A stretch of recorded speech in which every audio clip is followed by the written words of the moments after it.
दोस्तों, स्वागत है एक बार फिर से आपके अपने एजुकेशन चैनल एजुट्यूबर देव में। दोस्तों, राजस्थान की भौगोलिक स्थिति का ये भाग तीसरा है। इससे पहले हम लोग 2 भाग कर चुके हैं। अगर इस सीरीज़ के 2 भाग वो आपने नहीं देखे हैं तो फिर उनके जो लिंक है वो डिस्क्रिप्शन में आपको मिल जाने वाले हैं। तो दोस्तों, शुरू करते हैं इस पार्ट को। सबसे पहला प्रश्न, भारत के कुल जल का कितने फीसदी राजस्थान में उपलब्ध है? 10%, 1%, 7% या 5%? तो भारत के कुल जल का कितने फीसदी राजस्थान में दोस्तों? तो वो है केवल और केवल 1%, यानी कि भारत का जो टोटल जल है उसका केवल 1% राजस्थान में पाया जाता है। और राजस्थान भारत के क्षेत्र, एक प्रश्न का उत्तर मैं देता हूँ, एक चलो आपको देना होगा। तो भारत के कुल क्षेत्रफल का राजस्थान में कितना भाग है? तो 10 से 11% जो है, 10.6 समथिंग कुछ है, तो वो राजस्थान में भारत के क्षेत्रफल का है। और तो आप बताइए कि भारत की कुल जनसंख्या का कितने फीसदी राजस्थान में निवास करता है? तो उस प्रश्न का उत्तर आपको देना है। अगर आप रेगुलरली चैनल से जुड़े हुए हैं और आप जो रेगुलरली वीडियोस देखते हैं और पूरे मन से देखते हैं तो फिर आपको इसका जवाब पता होगा, क्योंकि इससे पहले हमने जब भूगोल के बहुत सारे चैप्टर किए थे, भारत का भूगोल, विश्व का भूगोल, राजस्थान का भूगोल, उसमें हमने ये सारी चीज़ें कवर की थी। तो बिल्कुल अगर आपको पता हो तो आप कमेंट में उसका आंसर मुझे दीजिएगा। अगले प्रश्न की तरफ बढ़ते हैं। राजस्थान की कितने किलोमीटर सीमा अंतर्राष्ट्रीय रेड क्लिफ रेखा से लगी हुई है? पिछले वीडियो मैंने आपको बताया था कितनी थी। 1100 किलोमीटर थी, 997 किलोमीटर थी, 1209 किलोमीटर थी, यहाँ फिर 1070 किलोमीटर थी। तो दोस्तों वो थी 1070 किलोमीटर। पिछले वीडियो मैंने आपको बताया था, अगर आपने देखा था आपको पता होगा। राजस्थान का मरु त्रिकोण कौन कौन से 3 जिले कहलाते हैं? सीकर, चूरू, झुंझुनू, शेखावटी के तीनों। बाड़मेर, जैसलमेर, जोधपुर, जैसलमेर, बाड़मेर, बीकानेर, या फिर जैसलमेर, जोधपुर, बीकानेर। तो दोस्तों, राजस्थान का जो मरु त्रिकोण कहलाता है उसमें आते हैं जैसलमेर, जोधपुर और बीकानेर। अगले प्रश्न की तरफ बढ़ते हैं। वागवर प्रदेश कहलाता है उत्तरी राजस्थान, दक्षिणी राजस्थान, पूर्वी राजस्थान या पश्चिमी राजस्थान? ऐसा ही एक क्वेश्चन जो था वो मैंने पूर्वी राजस्थान से संबंधित आपको बताया था। ठीक है, तो ये है दक्षिणी राजस्थान, तो वागबर प्रदेश कहलाता है दक्षिणी राजस्थान। पूर्वी राजस्थान के जो जिले हैं अलवर, भरतपुर, वो कहलाते हैं मेवात। अगला प्रश्न, अग्रलिखित में से कौन सी पर्वतमाला राजस्थान में प्रधान जल रेखा का निर्माण करती है? मतलब बारिश संबंधी बात हो रही है। हिमालय, शिवालिक, अरावली, महादेव? तो दोस्तों कौन सी पर्वतमाला है? तो वो पर्वतमाला है अरावली पर्वतमाला। अगले प्रश्न की तरफ बढ़ते हैं। किस जिले में गोचर भूमि का प्रतिशत सबसे ज़्यादा है? जैसलमेर, बाड़मेर, नागौर, बीकानेर? तो गोचर भूमि सबसे ज़्यादा कहाँ है दोस्तों? तो गोचर भूमि सबसे ज़्यादा जो है वो है बाड़मेर में। अगले प्रश्न की तरफ बढ़ते हैं। मौर्य काल में राजस्थान किस जनपद में आता था? मध्य जनपद, अपर जनपद, उत्तरी जनपद या दक्षिणी जनपद? तो मौर्य काल में राजस्थान जो है वो आता था अपर जनपद में। अगले प्रश्न की तरफ बढ़ते हैं।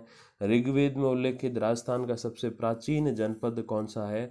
मरु जनपद, जांगल जनपद, शिवी जनपद या फिर मत्स्य जनपद?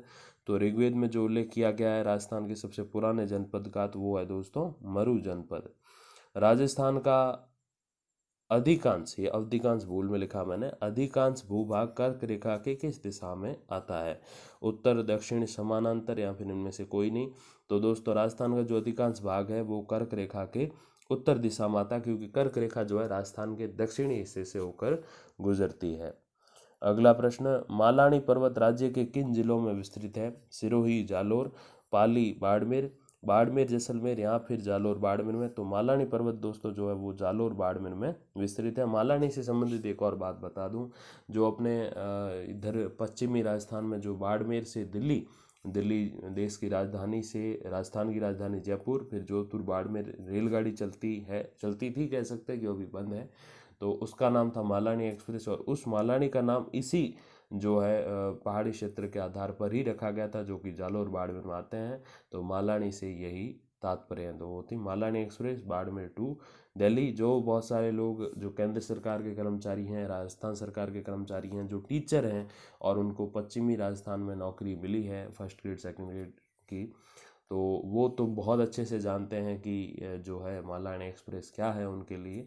और तो एक तरीके से उनकी यादें जो हैं इसके साथ ताज़ा हो गई होंगी। और अगर आप तैयारी कर रहे हैं और टीचर की कर रहे हैं तो नाम सुन लीजिए, याद रख लीजिए, काम आएगा आने वाले समय में। अगले प्रश्न की तरफ बढ़ते हैं। सैंड ड्यून स्थित होते हैं रेगिस्तानों में, समुद्री तटों में, उपयुक्त दोनों में या फिर इनमें से सभी गलत? तो सैंड ड्यून जो है वो होते हैं दोस्तों उपयुक्त दोनों में, क्योंकि रेगिस्तान समुद्री तटों दोनों में होते हैं दोस्तों। इसके पीछे कारण ये है कि जो सैंड ड्यून खाली रेत के धोरे ही नहीं होते, समुद्री किनारों पे भी कई बार किसी अवरोध के कारण धोरे बन जाते हैं, तो उनको भी सैंड ड्यून बोलते हैं। रेगिस्तान और समुद्री तट पर रेत से बने हुए भूरे रंग के बड़े बड़े टीले जो होते हैं वो सैंड ड्यून कहलाते हैं। अगला प्रश्न, नागौर जिले का पुराना नाम क्या था? भटनेर, कोठी, अर्बुद प्रदेश या फिर अहि छत्रपुर।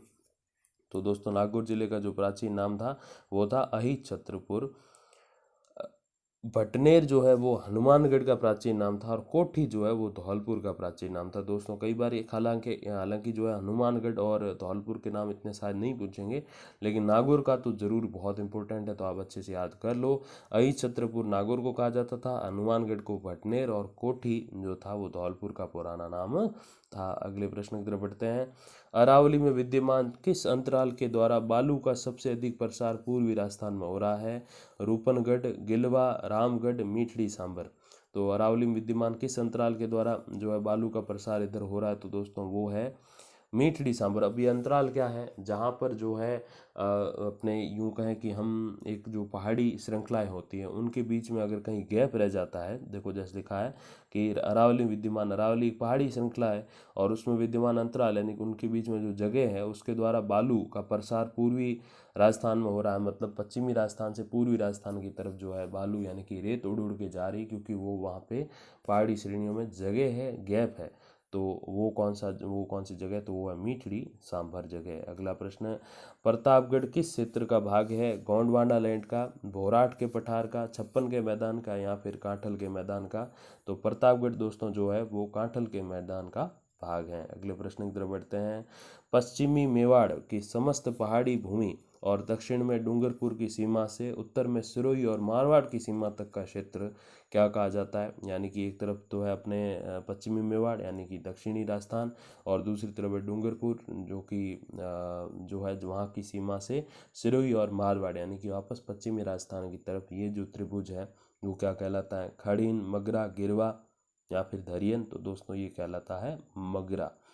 अगला प्रश्न, चंबल की बीहड़ पट्टी की कुल लंबाई कितनी है? 380 किलोमीटर, 560 किलोमीटर, 480 किलोमीटर या फिर 420 किलोमीटर। तो चंबल की जो बीहड़ पट्टी है, और बीहड़ क्या होते हैं दोस्तों? बीहड़ उत्खात भूमि होती है। बीहड़ को एक दूसरे शब्दों में उत्खात भूमि बोलते हैं, जहाँ खाली पड़े होते हैं, जगह जगह गड्ढे होते हैं, क्योंकि पानी के जो है बहुत आवागमन के कारण वहाँ पर ऐसे गड्ढे पड़ जाते हैं। और बीहड़ जो है एक तरीके से प्रसिद्ध है डाकुओं के लिए, क्योंकि जब भी पुलिस उनको पकड़ने जाती तो उन्हीं भीड़ों में छिप जाते हैं। खाली पड़ी होती है ये भूमि, यहाँ से कोई खेती वगैरह कृषि वगैरह नहीं की जाती है, तो होते हैं बीहड़, जिनको उत्खात भूमि भी कहा जाता है। तो दोस्तों ये इनकी जो लंबाई है वो 480 किलोमीटर की है। अगला प्रश्न, किस जिले का पुराना नाम अर्बुद प्रदेश था?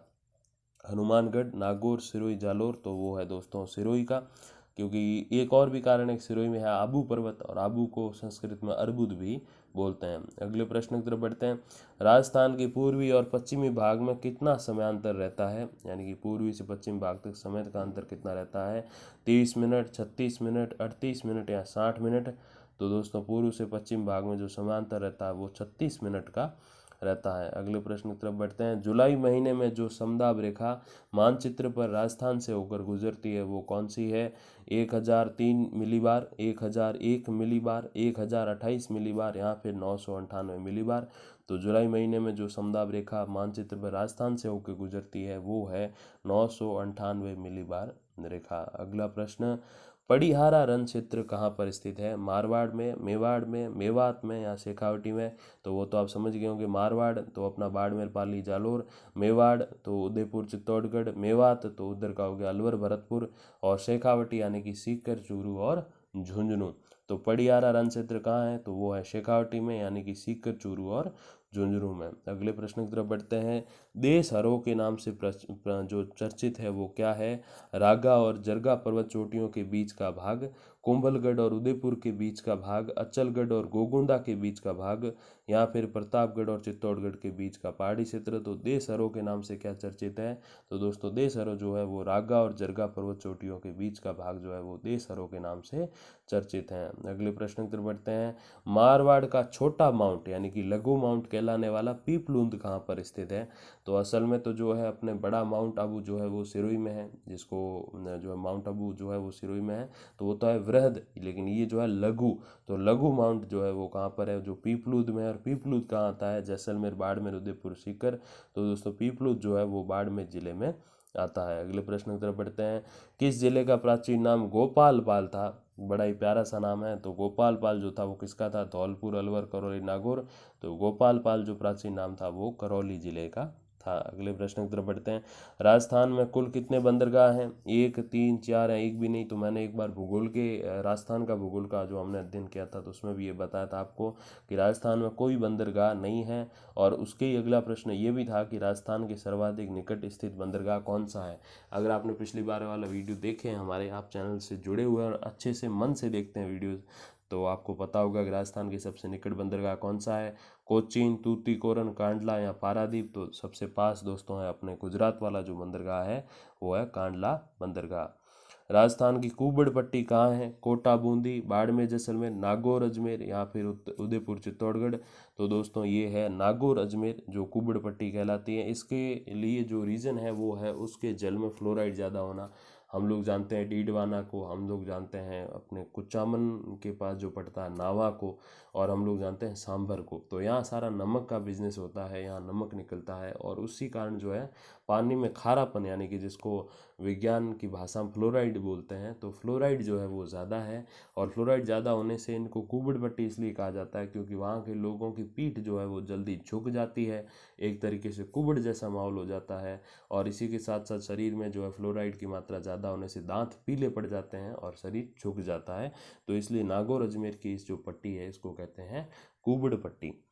अगला प्रश्न, किस कस्बे का प्राचीन नाम उपकेशपट्टन था? तो दोस्तों कुछ कस्बे यहाँ पे दिए हुए हैं अपने जैसलमेर के और जोधपुर के, नागौर के। पोकरण, कुचामन, ओसियां, बिलाड़ा। तो कौन सा दोस्तों कस्बा जहाँ उसका पुराना नाम उपकेशपट्टन था? तो वो है ओसियां का पुराना नाम। राजस्थान के क्षेत्रफल का लगभग कितना भूभाग रेगिस्तानी है? 1/3, 2/3, 1/2, 2/4। तो मैंने पिछले नहीं तो उससे पिछले वीडियो में जो अपना पहला भाग था उसमें मैंने बाकायदा परसेंटेज से आपको बताया था कि कितने परसेंटेज भाग में जो है रेगिस्तान है। तो वो है दोस्तों आपका 2/3%, यानी कि लगभग 60 से 67% तक। अगला प्रश्न, मांड अथवा वल्ल देश किस जिले के प्राचीन नाम थे? जयपुर, जोधपुर, जैसलमेर, नागौर। तो मांड अथवा वल्ल देश दोस्तों जो थे वो थे जैसलमेर के पुराने नाम। अगले प्रश्न की तरफ बढ़ते हैं। राजस्थान के किस जिले का मुख्यालय उसके करीब बहने वाली नदी के स्तर से नीचे है? मतलब जो जिला है उसके पास एक नदी है और नदी का जो जल स्तर सामान्य जो बेस रहता है उससे नीचे उस जिले का बेस है, तो वो कौन सा है? जिसके कारण क्या होता है कि थोड़ा ही पानी आ जाता है तो शहर में भर जाता है। वो कौन सा जिला है? बाड़मेर, हनुमानगढ़, गंगानगर, झुंझुनू। तो वो है दोस्तों अपना हनुमानगढ़, जहाँ पे घग्गर नदी बहती है और घग्गर नदी से ऐसी परिस्थितियाँ बन जाती हैं। अगले प्रश्न की तरफ बढ़ते हैं। राजस्थान में क्षेत्रफल की दृष्टि से अग्रणी जिले किस दिशा में है? तो वो तो आप जानते हैं कि जैसलमेर जो है क्षेत्रफल में सबसे टॉप पे है, और वो कहाँ पे आता है? वो आता है पश्चिमी क्षेत्र में। नागपानी क्या है दोस्तों? झील है, सर्प प्रजाति है, पर्वत शिखर है या फिर पठार है? तो दोस्तों नागपानी जो है वो है पर्वत शिखर। अगले प्रश्न की तरफ बढ़ते हैं। कर्नल जेम्स टॉड द्वारा हिंदू ओलंपस किसे कहा गया है? ऊपरमाल के पठारी भाग को, माउंट आबू को, कुंभलगढ़ के पठारी भाग को या फिर चित्तौड़गढ़ के किले को जो है हिंदू ओलंपस कहा गया है? तो दोस्तों कर्नल जेम्स टॉड द्वारा हिंदू ओलंपस जो कहा है वो माउंट आबू को कहा गया है। एक छोटा सा प्रश्न यहाँ पर ये भी बनता है कि कर्नल जेम्स टॉड द्वारा मेवाड़ की थर्मोपोली किस युद्ध को कहा गया था? तो आप जरूर उसका आंसर मुझे कमेंट में दीजिएगा। खादर क्या है दोस्तों? पूर्वी सिरोही क्षेत्र में तीव्र ढाल वाली उबड़ खाबड़ कंटक पहाड़ियाँ, चंबल बेसिन की गहरी खड्डे युक्त भीड़ भूमि, रेत के विशाल टीले या फिर इनमें से कोई नहीं। तो दोस्तों खादर क्या है? खादर जो है वो चंबल बेसिन की गहरी खड्डे युक्त भीड़ भूमि जो है उसको खादर बोलते हैं। और उसको एक और शब्दों में जैसे मैंने थोड़ा पहले बताया था उत्खात भूमि भी कहा जाता है, नोट कीजिएगा, उत्खात भूमि। तो बीएड जो है उनको खादर भी बोलते हैं, यानी कि खड्डे, खादर मीन्स खड्डे, और उत्खात भूमि भी कहा जाता है। तो सेकंड ग्रेड में एक बार प्रश्न आया था 3 साल पहले, 3 साल या में भी 4 साल हो गए होंगे, तो उसमें ये प्रश्न आया था कि उत्खात भूमि ज़्यादा कहाँ है? तो वो उधर कोटा बूंदी साइड जो उत्खात भूमि होती है चंबल बेसिन की गहरी खड्डे युक्त बीड़ भूमि। अगला प्रश्न, रेत के टीलों के बीच की धरती क्या कहलाती है? कूट, बेवड़, बरखान या फिर इनमें से कोई नहीं। तो दोस्तों रेत के टीलों के बीच की जो धरती होती है उसको बेवड़ कहा जाता है। और जो मेरे दोस्त रेतीली जो है धोरों की धरती में रहते हैं तो उनको तो पता ही होगा कि जो दो धोरों के बीच की जगह है उसको बेवड़ कहा जाता है। तो दोस्तों अगर आपको वीडियो अच्छा लगा तो आप करिए इसको लाइक और करिए इसको शेयर और जुड़े रहिए हमारे साथ। Thank you very much for watching. धन्यवाद, नमस्कार।